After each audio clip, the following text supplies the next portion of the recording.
Assalamualaikum warahmatullahi wabarakatuh. Salam dan bahagia.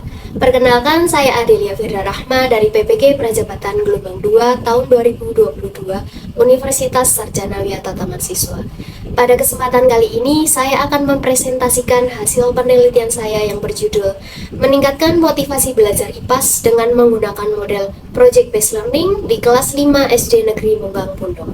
Penelitian ini dilatar belakangi oleh pembelajaran IPAS di sekolah dasar dengan mengacu perkembangan peserta didik usia 7-11 tahun atau di usia SD, itu hendaknya dilaksanakan dengan melibatkan peserta didik secara aktif pada aktivitas belajar yang menghadirkan fenomena alam di setiap pembelajaran, sehingga lingkungan belajar manapun dapat menjadi tempat dan sumber belajar yang menyenangkan bagi peserta didik.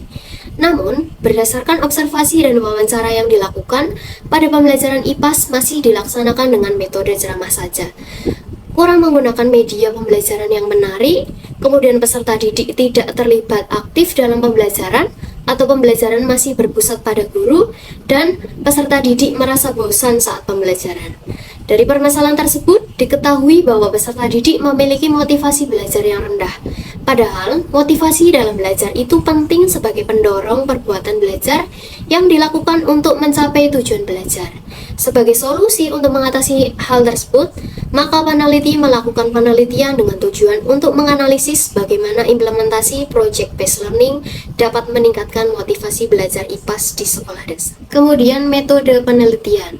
Penelitian ini termasuk dalam penelitian tindakan kelas kolaboratif dengan subjek penelitian yaitu peserta didik kelas 5 SD Munggang Pundong yang berjumlah 17 peserta didik yang terdiri dari 11 laki-laki dan 6 perempuan. Kemudian prosedur penelitian ini menggunakan model Kemis dan Mick-Taggart dalam Arikunto 2013 dengan langkah yang pertama yaitu perencanaan, kemudian pelaksanaan tindakan, observasi, baru refleksi. Kemudian teknik pengumpulan data yang digunakan yaitu observasi, angket, catatan lapangan, dan dokumentasi. Kemudian teknik analisis data yaitu menggunakan teknik analisis data kualitatif dan kuantitatif. Hasil dan pembahasan. Pada tabel berikut menyajikan data hasil komparatif motivasi belajar peserta didik pada siklus 1 dan siklus 2 dari hasil observasi. Dari data diketahui pada siklus 1 itu sebanyak 8 dari 17 peserta didik atau sebesar 47% peserta didik memiliki motivasi belajar minimal pada kategori baik. Kemudian pada siklus 2 itu hasilnya meningkat yaitu sebanyak 13 dari 17 peserta didik atau sebesar 76% peserta didik memiliki motivasi belajar minimal pada kategori baik. Dari data dapat dilihat bahwa pada siklus 1 belum memenuhi kriteria keberhasilan, yaitu minimal mencapai 75% dari seluruh jumlah peserta didik. Namun sudah menunjukkan adanya peningkatan motivasi belajar peserta didik, yaitu sebesar 29%. Berikut disajikan hasil komparatif motivasi belajar peserta didik pada siklus 1 dan siklus 2 dari hasil angket. Nah, pada tabel berikut itu dapat dilihat bahwa pada siklus 1 sebanyak 10 dari 17 peserta didik atau sebesar 59 peserta didik itu dalam kategori sangat baik dan baik. Kemudian pada siklus 2 itu hasilnya meningkat yaitu sebanyak 15 dari 17 peserta didik atau sebesar 88% itu peserta didik dalam kategori sangat baik dan baik. Nah, pada siklus 2 presentasi keberhasilan motivasi belajar baik dari hasil observasi maupun dari hasil angket dapat memenuhi kriteria keberhasilan yaitu melampaui 75%.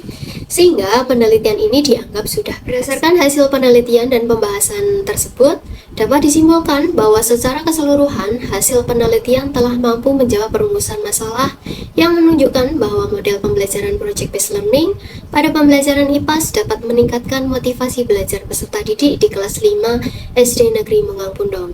Hal ini ditandai dengan adanya peningkatan keaktifan dan antusias peserta didik dalam pembelajaran.